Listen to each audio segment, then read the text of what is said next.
wait until you actually have it. So I'm going to help you prevent it from happening.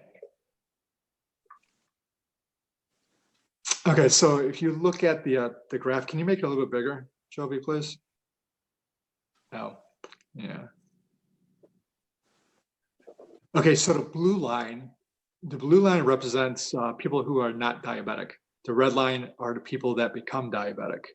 Okay, so this study was, they took it 13 years out. So all the way to the left, that's 13 years before the end of the test. They did a 13-year test. On the right hand of the screen of the diagram, on the bottom, you see 0.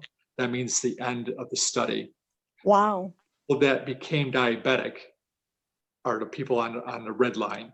So before any of this stuff happened, at least 13 years out, so they didn't go any further than that. The red line is above the blue line. The red line should be at the blue line.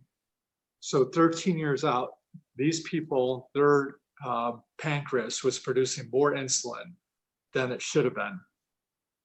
And it stayed at that level all the way up until about 4 years out.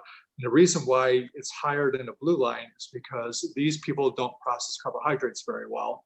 And that these people, they become insulin, it's called insulin resistance. And I'm sure you've heard that term before.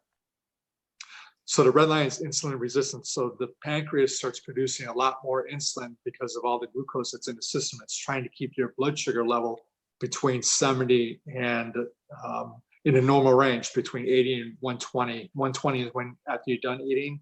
80 is when you're in the fasted state. So your body needs to stay within that range, and that equals about 1 teaspoon of sugar. So the normal person has about 5 liters of blood in them. And in all that blood, only 1 teaspoon of sugar should be in that blood.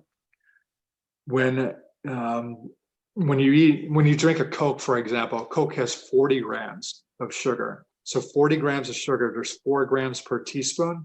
So that's 10 teaspoons of sugar. So your body's like, I've got 9 extra teaspoons of sugar I got to deal with. So it starts pumping out a lot of insulin. And that's why the red line is above, is much higher than the blue line, because it's pumping out a lot more insulin to keep your blood level where it's supposed to be in a normal range. Okay, does that make sense? Yes. Okay. You say